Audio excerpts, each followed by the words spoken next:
Welcome to our podcast. We're both going to be putting this on our channels. I'm Jessica Christy, and I'm here with Kaylee Lindholm. Hi, Kaylee, guys welcome. and gals. Okay, I think the best way to start this is just reminding everyone how we met, what our relationship is. And I would love for you to talk a little bit about that from the lens of what, how did you meet me and how did we start working together? And what were your initial insights about our new relationship?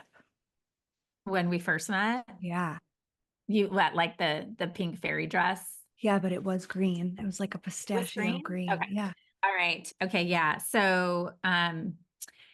All right. So we met. I was giving a workshop at a conference, and Jess was in the room. You were in the room, quiet, cute little, tiny as a button, blonde, of course. And we were pinging around the room talking about leadership. And then a question was asked about how do you know if it's a good employee or something like that? Or how do you know who to hire? Or how do you, I don't know, maybe you remember the question better than me. And then you spoke up and said, well, actually, what I do, and I have this huge company and all these employees, and I heavily invest in personal development for my team. And you give them books to read. And I believe if they grow as people, then the business is going to grow. And my first impression when you started talking was like, who is this girl? And then when I heard what you said and your take on leadership, I was like immediately enamored. Mm. um so yeah, so I think I probably misjudged you when we first met, for sure. Which we've um talked about that a lot. Like yeah. I think you're like the one of the most misunderstood people. I Yes, think I know. I think yeah, for sure you are.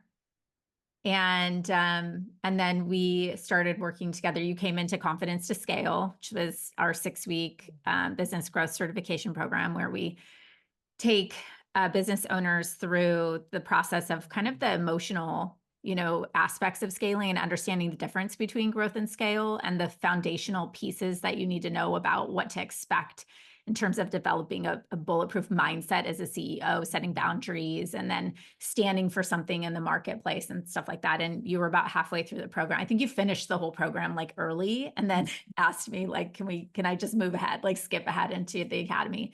And then came into the academy, and we worked together, both within the academy and one-on-one Mhm. for a good long year plus Yeah. after that. And then now our relationship has evolved in a lot of ways. And I think we've developed a friendship Yes. I because know. we're both like, we like are weird people that love nothing more than to talk about business, personal development, and like weird things like that. Yes. I I honestly remember that day like it was yesterday. And it actually, are you going to Aesthetic Next this year? Yeah, next week. Yeah, so that was probably what I guess maybe 2 years ago. No, because it's Probably. been three Yeah. 3 years ago, which Yeah. gosh, time flies. But I remember sitting in that room. I had just had this mass exodus of my business, leading it in a way with good intention, but definitely without strategy. And I was so hungry for that. And I think I had told you too, I don't even really know how I signed up for your workshop because it wasn't free. It was something that I had to pay a little bit extra for. And I was like, oh my gosh, and I was actually in the middle of a lunch and I was like, I need to go to this because I paid for it. And I believe I walked in late and so rude. But thank God I did because it made me sit there and question things that I didn't have infrastructure for. And now the very thing that I lead with, which is core values, and the very thing that drives my entire life philosophy in my home and in my business, there's like it bleeds through. There's no discrete line, a discerning line between the two. I really, that was the first time that I really sat there and pondered what my core values were. And and I already had owned a business and was leading other people. And I think that that's such a common place for people to realize, what am I doing? I don't deserve to be leading other people, whether they admit it or not out loud. And how do I really quickly, I think that's the premise of your boot camp and your confidence to scale is like, we need to quickly get someone to understand what kind of trajectory we need you to be on. And I remember sitting in my very first meeting with you. I was in my treatment room. I made the time and space, even though I was still seeing patients 5 days a week. And I put my little laptop on something to try to, prop this up and talk to you. And I remember telling you, I just have a lot of vulnerabilities in my business and I don't even know where to start. And, these people left and I don't know why really yet. And digging into all of that, wow, what a journey it put me on of massive self discovery and massive brand shaping. And it's something that has now led me to the place where I get to look at what success looks like for me and I get to choose rather than trying to stay afloat. Yeah, I love that. And I think it's important too, like, even though, yeah, you had a business that was, successful in many ways already, redefining and going back to the drawing board to look at, like, we shift change so much in our lives, right? Like, our business 5 years ago is not the same business as it was. So it's sometimes just a matter of being intentional about taking inventory. Am I actually where I want to be? And do I still want the same things that I did want when I started this business? And where do we want to take it from here? Yes, that Mhm. for me resonates big time because I'm constantly asking myself what success looks like. And when I am participating in anything and when it feels like there's some friction associated with it, I feel so much more confidence to say, okay, what is this about? What is it telling me? And I feel like I can trust myself and maybe know that maybe this isn't the right place for me. So I've chosen not to go to a lot of national meetings. I used to be a big conference goer. Mhm. Not that I'm not anymore, but I've kind of shifted the people that I'm surrounding myself with right now. And I'm moving a little bit more into the wellness space in terms of what I want to learn. I think also I've gotten rid of some key opinion leader agreements that I felt like maybe I just had because they knew my name and my brand and they wanted to, hitch their trailer to my train Mhm. Yep. and the confidence to do that. And also, I think a lot of the accolades that we get as top injectors or top business owners in the country, it's hard to take those identities off, whether it's a trainer for certain companies or whatever it may be. I think that has shown that this year has shown me true growth and that I'm comfortable saying, I don't know if this is serving me anymore. And I don't know if it's aligned with the brand that and the success that I'm now choosing and what Yeah. that looks like. Oh my So, gosh, but that's so hard to do. mhm. And it's especially hard in an industry where I remember, like, when I was a sales rep, it's almost like a cult in the sense that everything was about, like, getting to the national meeting and being the top rep and getting, like, your name and lights on the stage and walking up and getting your trophy, and, like, you felt like you just won. Like, that was like me winning a national championship in college. Like, you hit the pinnacle of success in life because of that, right? Yeah, Almost didn't matter, like, the bonuses that you were getting. Of course, there's great money to be made, but, like, it was the ego of, like, "Look at me." And I look back at now, and these big companies, the same company and all the other companies, right, have their big sales meetings, and I still have colleagues, sometimes at some of these companies too, but I look at how they've created this system where people are so, like, proud of themselves, and they should be for working hard, but I mean, like, where they tell you that the roadmap to success is, they direct you and guide you to that. And I look at that and I'm like, oh my gosh, I would never go back to those days anymore where I was schlepping around, like, dragging lasers in and out, doing demos, cold calling on practices, getting doors slammed in my face, like, all of that to then, be able to, like, walk on stage and be like, look at what I did. I mean, I wouldn't give up anything for that. I right. don't have to go sit at the trade shows, and I think that that's the same system that I see happening in our industry too, where if you think about, and I remember you and I having this conversation and you feeling wrestling with that conflict of, I definitely want to, I love the mentorship. I love the ability to go and train and teach these techniques that I've honed in and learned, like, and also it's taking me away from my practice and my time of building my business and my team and investing that same amount of energy and mentorship and training into the people who are like, could grow this fruitful ecosystem for me. Yeah. And how you kind of felt like, well, but isn't the next step to like be a trainer and to be like the trainer and to like train, and in the same week, I'm having a conversation with someone else who is like, "Ooh, I'm so excited! I finally got like asked to be a trainer." But I went to the training and I couldn't talk about anything. I had to do it completely different than I actually do in my practice, and like I feel like I'm lying. Mhm. And I'm listening to these conversations, and I'm like, there's just there's so much, it's industry and there's Yeah. politics and everything, and it's hard to know, it's hard to distinguish, as somebody who's just trying to do your best and learn how to navigate through this whole growth journey on like what's legit and what's not legit, and this vision of like what success should be, right? Like I should, the next step is I should have a training academy. The next step is I should, and we forget that the best businesses in the world did things completely sharp right turn or sharp left turn out of the box of that system. And so that's that conflict that I think we all deal with. And the higher up we get in our businesses, the more, I guess like the more concentrated that pain feels, because there's less, and like the road is, it's just that much more desolate, right? Yeah. And I think too, like that is that's all of that is bringing you up to the question, do I want to first of all be an entrepreneur? Because that evolutionary journey that you go on, it is undoubtedly going to throw the craziest twists and turns into the road that you honestly can't predict.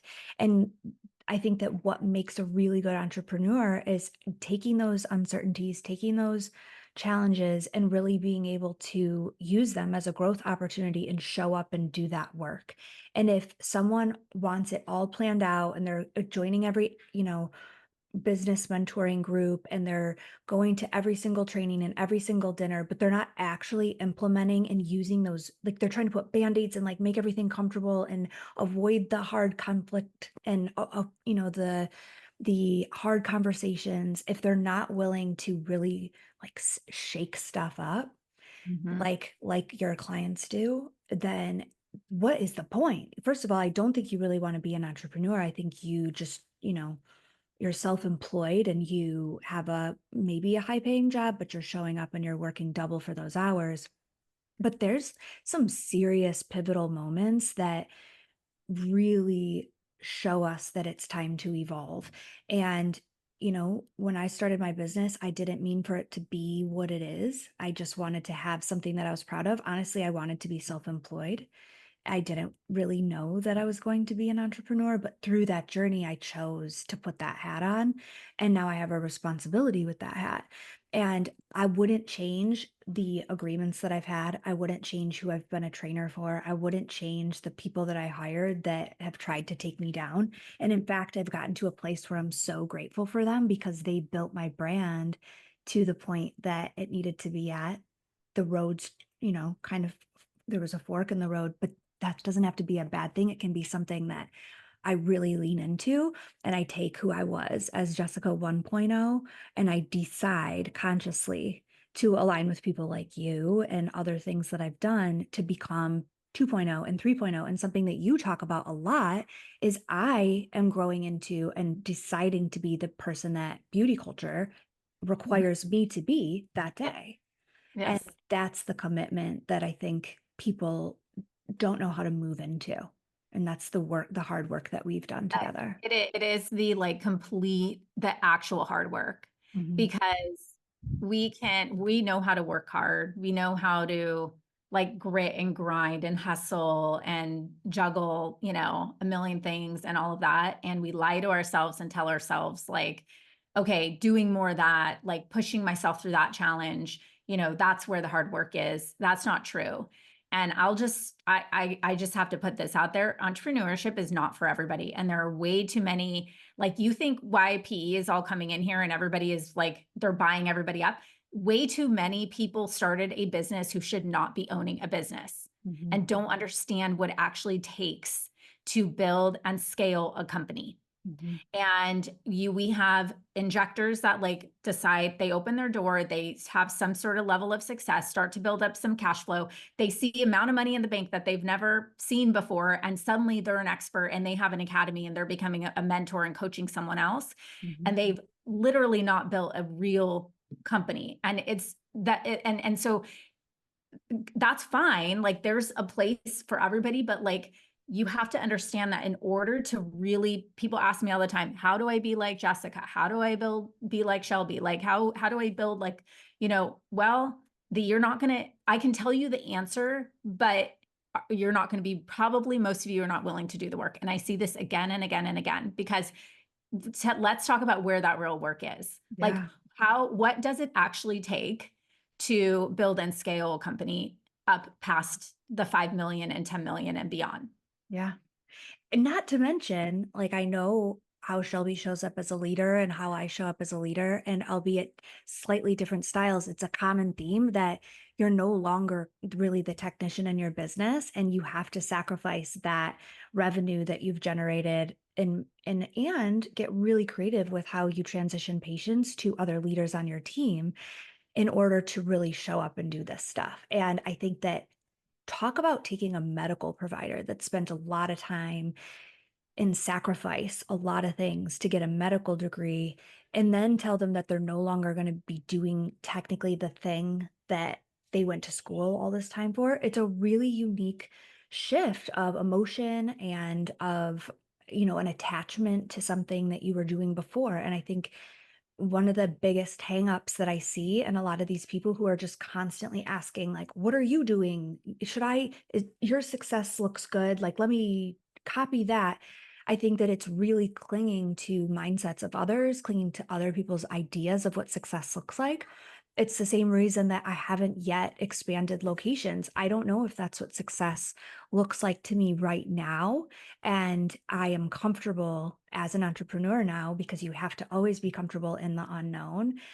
In It's not right now for me, but it likely will be in the future. But if it's not, I'm okay with that. And I know that my growth and my scale will be in a different realm.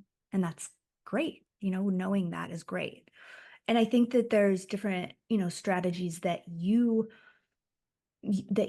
hold space for that help us embrace redefining leadership roles and like those hard questions that are asked. And I think Mhm. that that's the whole point of confidence to scale. Something that I learned while I was in that program was, okay, this isn't just like you don't get to just say, okay, I want to talk to you one on one now. Like it's an evolution of you also getting to know your clients and how you are very selective with who you decide to spend your time with because you get to do that. You have a really big name behind you now in this space. And the, putting one foot in front of the other and learning the basics before, like you're learning how to crawl before you walk. And I think that those strategies that you have really, really been elemental in my success and helping me learn how to define it on my own. Yeah, I mean, I remember like someone asking you like what is, tell give me the like secret sauce of like how you've been successful, and you were like you were in this room, all these women are just like sitting there with notes, and you were like, well, I journal a lot. It's right here. Always. I know. They were They're like, like, no, but actually. yeah. They were like, "No, what do you really do?" And I'm like, "Nope, that is it." And I love the thought of, those free days, those focus days, and really just like a lot like the less I work, the more success I experience. And I say the less I work, the less I'm trying to show up for tasks on my calendar that someone else is putting on my calendar. And something else I've realized recently, which I don't know if this is I think it's, important to this conversation, is the concept of saying no. We all know it. But something that I've realized in this industry is all the people that we're saying no to, I've gotten to the point where I can not say yes right away. Like that was always my knee jerk reaction. Oh my gosh, thinks I'm important enough to be on this ad board or do this. Yes. And then I finally realized after being, begrudgingly showing up and dragging my feet all the way there and being like, why did I say yes? I'm not happy here. This isn't where my time is best spent. I would be like, okay, I'm going to think first. So then I would think, I got to the next stage. Okay, I'm going to think about it. And then I would decide, does this align with my three core things that I'm working on right now, my priorities? No. Okay. So I'd say, no, thank you. And then these sneaky people, they will ask you in a different way and spin it just ever so slightly to make it maybe a little bit more attractive. And then that's where I'm stuck right now is my awareness of that is then I would say yes still. And so now I'm in this new place of being like, oh, they just asked again. And I'm just going to politely again remind them that my answer was no. And even just those little things, like every yes has to be defended by 1,000 no's, right? And you have to be very clear about what your vision and your mission is. And so if you don't have those like basic things that everything sprouts from that you teach, your vision, mission, values, I don't really know how anyone is functioning as a business. Yeah. I mean, what would you say to somebody who's like, well, I get you're there, Jess, but like I'm trying to build my reputation and my brand visibility. Well, I think that it's literally going back to that vision and that mission. If you know what your vision and your mission is, then you reverse engineer from there. What are the three priorities that I have right now, even if it's just for a quarter? Like if you, I think I'll back up by saying this. I think that one of the best questions that you can ask, and it's how I start my one-on-ones with my team. Where do you need to be in 1 year to feel personally and professionally fulfilled? From there, you can discern maybe these three things that you want to focus on.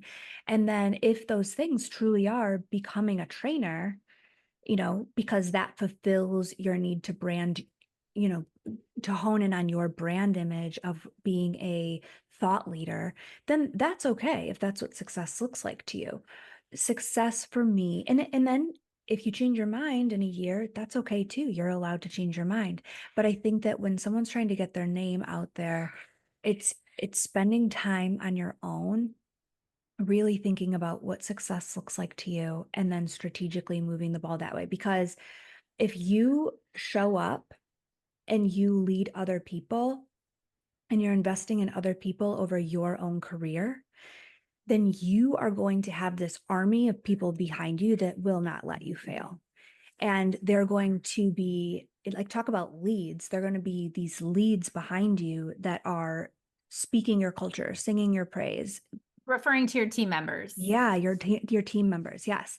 So let me back up. If this person is saying, well, I need to get my name out there and I need to create my brand, the best thing that you can do is develop the people on your team, Ooh, because you then have this army of people that is fully bought into your vision. And by the way, not because you financially incentivize them. I think that that's a big misnomer. And it's something that I fell into, a trap that I thought, if I pay people the most and I just don't tell them what to do, then who would ever leave me? And that those toxic people that I had working for me that I was paying the most and not I couldn't tell them what to do, those were the people that were driving all the other people in my business away that actually believed in what I wanted the vision to be.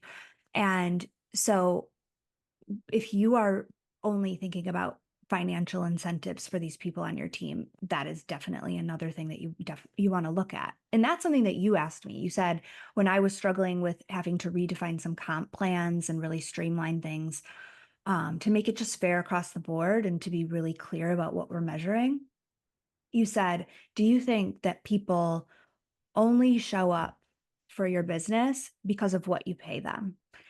And I was like, oh, yeah, that's such a good point. And if they do, is that the kind of person that you want on your team? And the answer to that is clearly no. Um I've learned so much from being a leader, and I think that I don't know if I shared this with you or not, but um I have my dog right now, Frankie, who's still somewhat of a puppy in service dog training. And it's an extensive puppy training. And one of the biggest things that he is learning is impulse control and like stopping in the moment to be more thoughtful and really make good decisions. And I've thought a lot about my own impulse control in, like my behaviors and like retrenching in old behaviors because that's how you started your business or that's the place that you go back to in uncertainty or chaos. And I Mhm. think that so much of the work that we've done is consciously undoing those behaviors. And that's truly, I think, the impulse control is what was pivotal in my growth and what was able to make me go to those 2.0, 3.0 versions of myself. Well, it's the stuff between the lines. Hmm. And that's why I think, like, if it was all about your data, right? And you just crunched numbers and you looked at your dashboard and you saw where you had weaknesses, you knew where you needed to like cut and pivot and double up and all of that, right? Hmm. Like any tactic in business, I get asked all the time, do you have an SOP for this? Do you have a script for this? Do you have a 10-step plan for this? Hmm. Sure. I have anything you could want. Actually, like, you do. like I it's a was that candy person store of asking. Yeah, I was yeah, like, do you have an S like how do I start a podcast? You're like, here's an entire Google Drive, but like listen, let me bring you back in. yeah, no, I've got it all. Like it's all there. And I'm obnoxiously um like it's there for you. But this week we have a client who it has been developing, like bringing this employee, like great employee, patients love her. And then they start to have like value-based communication conflict. And this employee, she gets to the point where she's like, there can only be one chief. Like, this is just not going to work. And she had to let this employee go. Yeah, that's hard. Well, patients are coming in like, where's Susie? Hmm. In this awkward, right? And she's like, oh, it was not the right fit. Really? Oh. And now this, imagine you sitting on the other side of that and the thoughts that are going through your mind and the meaning that you're putting behind the fact that this great employee that everybody loved and that you took the time in to develop and that you was a representation of your brand and now is a reflection of the fact that you couldn't make it work and keep them around and what you're telling to yourself, right? So there's no phone script that's going, or any script for that matter, that is going to help you navigate through those emotional, that worthiness and the validation that you feel as a leader and as a CEO. You have to just go through that. Hmm. And the conversation of, well, what's the problem with it? Well, it's an uncomfortable pause. What Hmm. are we making that pause mean? Well, that I wasn't, that, I failed in that situation, right? And these are real things that we're going back home and sitting in our bathtub, replaying in our mind again and again and again, and taking up valuable, creative, visionary, business building space in our mind because we're dealing with the emotions of who we are because of the way that we have made decisions and moved in our business.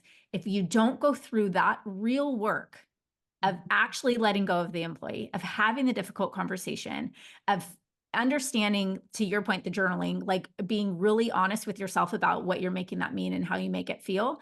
This is where most people stagnate because they don't want to feel that uncomfortableness and then they don't move forward. They don't Yeah. hire someone else. It's easier just to do it myself. And I'm going to go back to those old systems like you're talking about, instead of using this as now a stepping stone to transform into the woman who is now capable of having difficult conversations and standing up for what I believe my business and I am worthy of. Yeah. That nobody is teaching that in a spreadsheet, and nobody can give you that in a 10-step plan, an SOP, or a script. No. The And real, honest, dirty work of leadership. yes. And I think that this is such a good reminder because I think so many of us have imposter syndrome. You have like full on podcasts about this, like like slide decks on imposter syndrome because it's so relevant and so real in our industry, but also just in leadership in general. And I think that most people have to understand that, like, yes, there are those, you know, rando people that are just natural born leaders, but most great leaders do not begin as great leaders. And, even like the ones that are born to like they're just, it's an irrelevant concept. Most exceptional leaders grow into great leaders because they're trying to be worthy of the people that they lead, or at least that's what they should be doing. And if you want people to expand their capabilities, then you have to show up and expand your own. And so I look back at my leadership style and I think about, like maybe I was temperamental or reactive or immature, maybe intolerant of where people were coming from. And it was, like maybe more rigid. But I think that anyone who would confuse me, like Jessica 4 years ago, with the Jessica now, they don't know and they're no longer part of that growth. I mean, we talked about this a little bit earlier before we pushed record. It's like there are things that I'm doing now in an automated way to live my life so that I can open up the the wondrous vision of what I have for my business. And back to your what you just said about like how people are so obsessed with the SOPs or the 10-step plan or whatever. I was too. Like I was that person that was every Monday, I couldn't wait for your podcast to come out, and this is before we started working together. I would have my journal, the exact same one that I still use. I love these, the full focus planner. I don't get paid to say that, but I just do. And I would have my little notes section on the side, and I would like, you would have, tangible things. And of course, you have that because people want that and it helps them start to see themselves in, a connection with you. And I would write them down. I would pause and go back and write them down. And I was so attached to those steps, but truly, like I learned big concepts. I learned that culture doesn't just support a strategy, it is the strategy. And I learned how to hire for values and for someone's temperament, not just high performing, smarts or experience. And I learned how like to decide, do I need to delegate this myself or do I need to delegate or do I need to do it myself?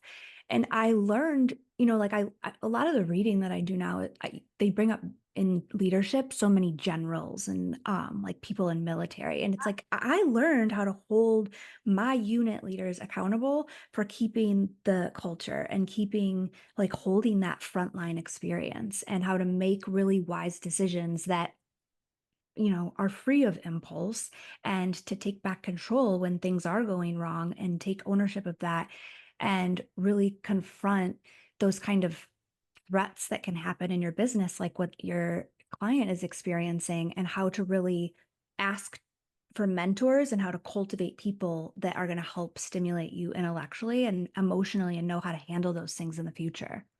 Absolutely. Well, to that point first, I literally was like, this is why she's plugged into something like a program like this, and like to have to put me aside, like just have a room of women that can like help her navigate through that in real time, Mhm. right? When you go through that kind of stuff.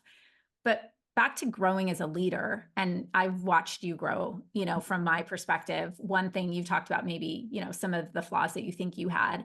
I think one of the ways I've watched you grow the most is the release of attachment to outcomes and more focus on the process. So let me explain.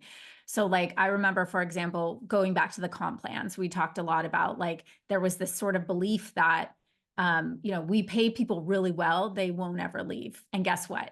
We paid them really well and they got really greedy. I mean, you had one employee in a certain role that was making like more than I ever did in corporate, like, Mm. running a whole team. Like Yeah. it was an insane amount of money, Yeah. and not an injector, by the way. And so, right. And so you went through that experience, learned from that. And then I watched you start to really button up the way that you protected and became the ambassador of your brand. And you talk about the military analogies. And I like to talk a lot about like Nick Saban, who Yeah. ran Alabama football program. And he brought in the best talent. And there was also a very high level of expectation. And think of yourself, right? Like I was an athlete. You're a PA, for goodness sake. Like you went through, like, think of what the level of intensity of discipline and focus and commitment and work you had to put in. What if you had a professor that was like, oh, it's okay, don't worry about it, right? Would you rather have that, or would you rather have somebody that brought you in and was like, listen, you got this wrong, like this or whatever, this piece of the puzzle, you're not grasping. And I need to help you learn, help you understand. Like, let's talk through this. Like, would you rather have that professor? Would you rather have the professor that was like, oh, don't worry about it. We'll just go, we'll just give you the credit for that or whatever, Right. right? Same thing for me as an athlete. And I think this is like Nick Saban bringing in like a type. Like, you're not going to roll out and be the superstar of this program. You're going to fall in line with the way that we do things around here. And you know that if you make that team and you're a part of this culture, the expectations of you are high, but we are going to pour into you and you are going to grow. And Mhm. that is like a subtle shift I've seen in you as a leader, going from the I'm so lucky to have you, I'm going to pay you a lot of money, and like rah rah, we're all going to be here, to this is a fucking badass experience that Mhm. you get to have here at my company. And I'm going to hold you accountable. And I'm going to push you hard and I'm going to challenge you. And guess what? You're going to be a superstar because of it. And Mhm. that takes so much practice and intention and focus, and one step in front of the other, going through those experiences day in and day out, to get to that point where you can not have that ego attachment to, people ask me all the time, how do I transition out of being the provider and turn into that CEO? This is what it takes, of putting the one foot in front of the other, of doing that hard, dirty, Mhm. undercover work about who we are in relationship to our business and our own worthiness, in terms of like how we interact with it. And so I just want to give you kudos, because it's just been really inspiring. And also, like, I think in life you've adopted this a lot. I see this just in general with you, where you're like, it's okay. I'm going to say no to that. I'm releasing it and letting it go. And I'm happy for that. And like, I'm not making it my problem. I'm not making it my success. I'm not making like, I'm focused right here on me. And like, that will be that. And it's Mhm. just such like this clean, like light, I don't know, like just elegant way about you of leading, the path that you're on. Thank you. Yeah. I think a lot about now where I am and that calmness, that calm energy that comes from truly embracing that I don't know what tomorrow brings. But I think if you are doing meaningful work and you actually have a vision and a mission that you're on that you really love, and you're working with people that you love, I mean, you've really hit the lottery. And if you want to scale your culture, because I mean, it's really not about scaling your business. If you take that same culture into any other Such a good business, point. like I was Such a thinking good about that point. this morning. I was reading this morning and thinking, man, like the lady, like Xerox was about to go under, and they hired this, or I think they promoted the CEO, and like this woman to be CEO of the company, and she didn't focus on like, okay, these are the strategies we need to put into place. She focused on the culture and the core values, and like the journey to from a company just going from like I was doing really well when I was in this bad place. It wasn't like my company was going under, but in order to move it to one that endures all of the hardships with ease and with that calm energy, that is investing in the pipeline of all the right leaders that are underneath you. And it's like that detaching from what's my career all about to how am I building how am I showing up for the soul of my business, like you talk about so often? And how am I showing up for these other people that are leading? Because again, like when you stop worrying about the spotlight coming onto you and you're investing in those people, they are going to expand your brand way more quickly than you ever could. And so I just think that those have been major takeaways for me, that it constantly goes back to the people, and those CEOs that are focused on the people are the ones that are really going to succeed in the end. Yeah. And why do you think like this formula is so, it's proven to work? Why do you think it's so hard for business owners to adopt? I think that there is fear and in releasing the control, because the reality is most of us are very, very controlling of our setting, of ourselves, how we live our lives, our relationships. And when you start to see that nervous energy emerge, that is fear that you're losing control. And really, if you go way back to the beginning and you put people in charge that you don't feel like you need to control, then you have courage in who you have on your team. And, really, I guess courage isn't really the absence of fear, but it's the ability for everyone to work within that situation and in that practice and be able to move through your mission and know everyone knows what they're showing up for. They know that they're in a place that they want to be in. They're functioning in their unique abilities. And if you have that, you don't need to control people. And therefore, you can let go and let all the great things happen. But I think that the biggest reason is control. Wouldn't you agree? Yes, and it's the identity, it's what we talked about before, because all this takes time. Hmm. And when the way that we know, like it's such the cliche, what got you here won't get you there.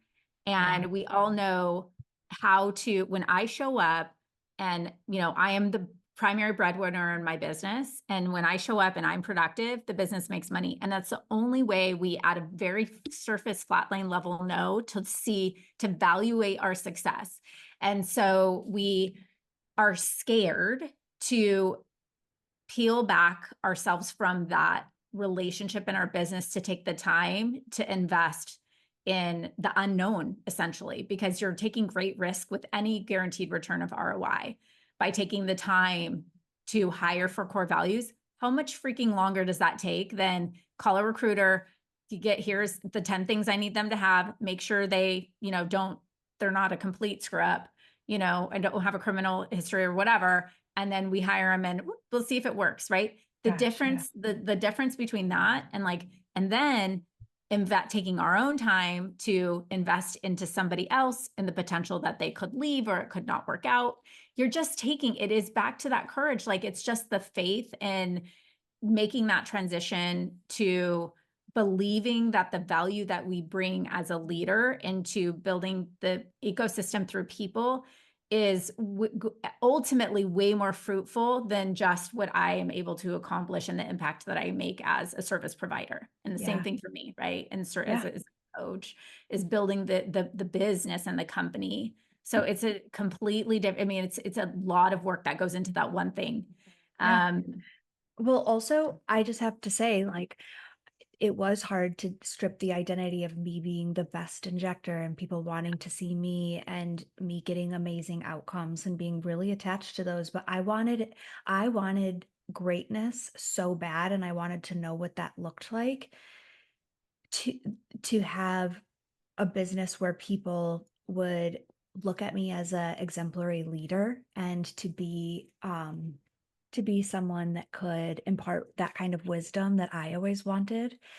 I wanted that so badly that I did take a $1.5 million revenue hit when I decided to implement all of these systems. And I'm happy to say that now I'm on the other side of that J curve. And, the money always follows, but that cannot be your biggest motivator. And I will say this too, because something that was, while you were talking, it came to mind. I think that so many of the people that you work with, they get to a certain level of success. And I've kind of been wrestling with this recently. I will share that you start to think, oh my gosh, now I've taken it here. And you get uncomfortable again. And you're like, the greatness of what this company is building, like, do I need to hire a real CEO? And I think that a lot of women start to feel that, or like, who, not how, like, who else do I need to bring in here to like help me run my business? And I think it's important to point out that many of the great companies in our history have been continued to be built by founding entrepreneurs. And that only happens when you're willing to continue to increase the version of yourself. Yeah, and I also just to re-emphasize to the point that I'm just a big fan of creative organizational building. Like I just don't think, I learned here's your org chart in business school, and this and that, and then you hire this, and then you have these. And there's certainly, I don't want to discount that there's certain Right. functions that have to happen in every business. So Mhm. I'll let's put that there, right? Right. But I also think that what's so cool about what we do as a founder of building a business. Like, hey, listen, if you want to go get venture capital and you want to expand to 40 locations and that's your path, that's totally cool too. Like that's great. But if you want to build something, I know for me, like, I want to build something that I get to grow with, that is mine, that is self-funded, and maybe I change my mind over time, but like that I get to have that creative influence in, and I get to, it's my piece of art and my canvas. And then I get to make impact through developing and cultivating other people within my company. Like one of my main goals has always been, I want to be the company that the best people want to work for. And Mhm. like I want that to me is just never ever leaves my mind.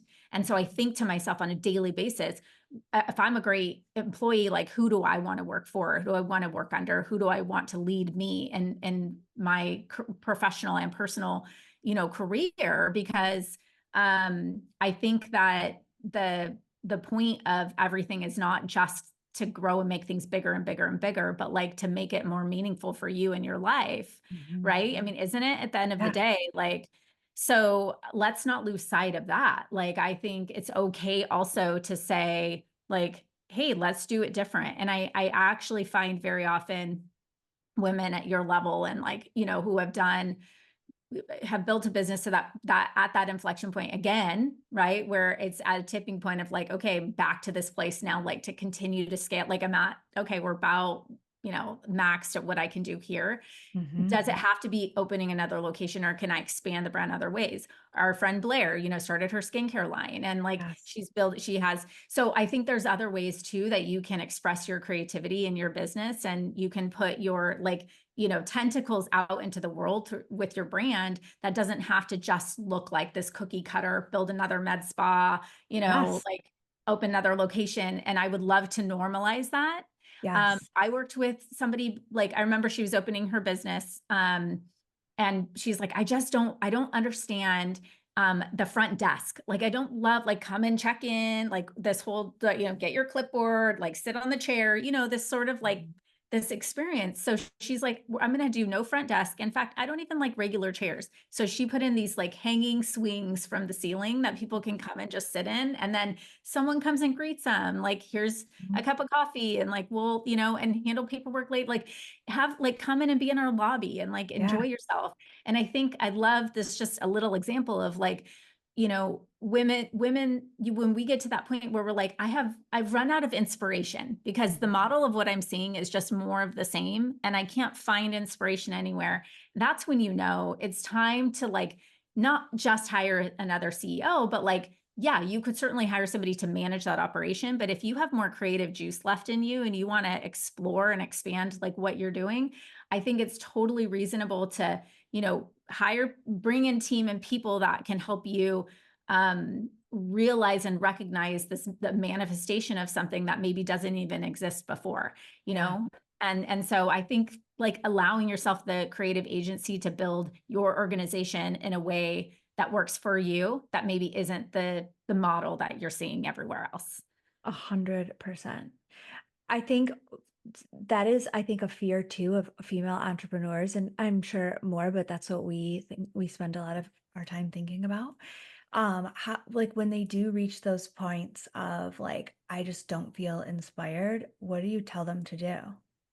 Like, how do you, Take a vacation. yeah.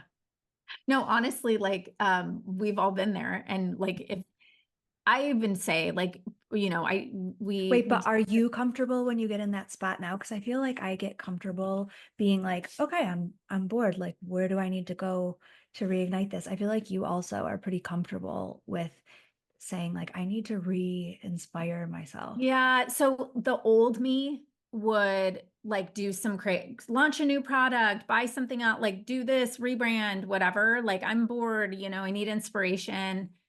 The new me goes back to reorient around my mission and my core values. And honestly, I go inside. Like I try to really not ideate out of boredom, but I instead build the business out of the needs that that my customers have. So, an example is like voice of impact. And Mhm. again, like building that through recognizing talents in, a team member that we had that were like completely underutilized. Like we didn't even like, oh my gosh, we uncovering gold, and marrying that experience and knowledge and expertise that, Krista has as an example, having been on stages and as an actress and model, and then seeing we have all these clients that are wanting to build their thought leadership on stage, like build that. So like Yeah. bringing in things and kind of finding creative experiences within the infrastructure of the business that we already have versus just trying to like go think of something else. Hmm. Because Yes. I think sometimes, we talked about entrepreneurial boredom before because we like to not be bored, right? Yes. Yeah. But And I also think I love something that we concept. haven't talked about that I think as a superpower of yours is that like we don't talk enough about self-care, and I think it's like a kitschy term, but like honest to God, like your wellness of yourself as a human being, as a leader, because many reasons you're going to want to quit and it's going to suck and you're going to have those hard days and we all cry on the floor Hmm. once every now and again, right? We talk about this. Yep.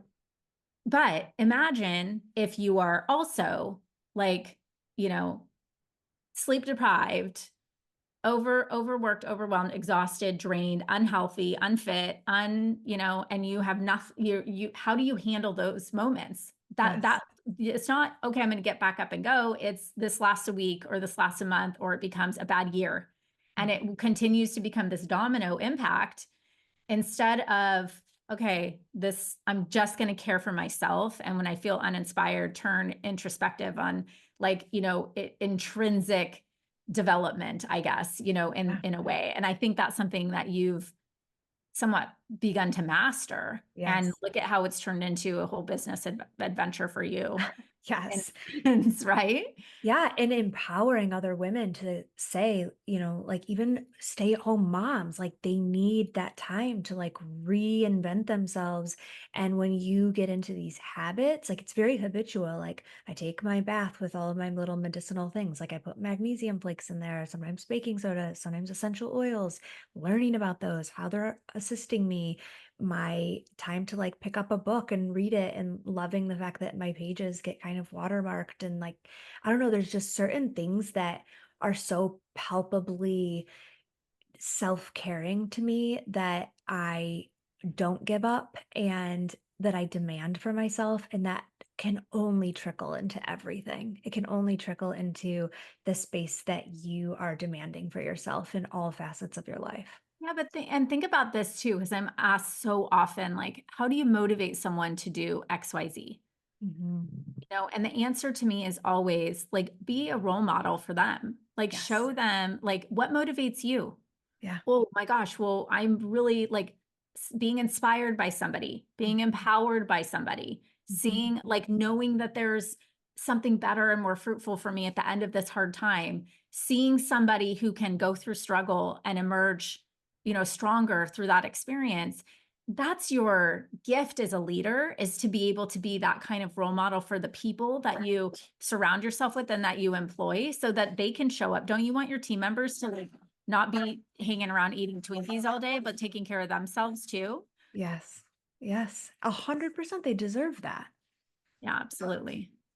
Well, I am really grateful for these kind of conversations and also just for the fact that we can reflect on where we've both been as female business owners and that you really do create this linking of arms and this whole other kind of mindset that really does become addictive because when you are around people who don't think similarly to this, it's really uninteresting for me. And again, it's like we talked about, certain circles that we end up being in, or, you start to really, really be clear about what inspires you and where you want to spend the bulk amount of your time. We all obviously have situations that we have to be in that are less than, thought provoking. But when you're choosing how to spend your time, it is really refreshing to know that there are women that are so supportive of other alpha females and Yeah. that are building them up. And so I'm just so grateful for our continued friendship beyond what we've done together as Oh no, business same. partners. I remember a mentor of mine used to tell me, game knows game. And I Mhm. think about that a lot when, like, I see somebody who's just like, I don't know, there's just a synergy that you have when you think, you have those kind of like-minded productive thoughts about like becoming a better human being, And so I don't know if anyone's listening to this and like I need to be, have more of those conversations and experiences, let us know because I think it's a gift. Like I have found it to be a gift to be able to tap into like these kinds of thought-provoking moments Yeah. for sure. And Well, also, like, someone who kicks your butt a little bit too. Like, "You yeah, thought about this, right? yeah. Isn't that nice?" Yeah, I mean, those one-on-one meetings where we would show up, I would show up too, and I knew that like you'll get a look in your eye, like you will, Kaylee, like that I know that a hard question is coming, but I started to really look forward to embracing those because those are the thought-provoking and life-changing questions. Yeah, for sure. And where's my SOP? Right. And don't forget, you're for sure walking away with 3 PDFs of SOPs and slide Could you decks on write how to implement them. Oh my gosh. Well, obviously, in my show notes, I will have ways to connect with you and your team for people that are just like, I think that this is what I need in my life. Sounds good. I love it. Thanks, Jess.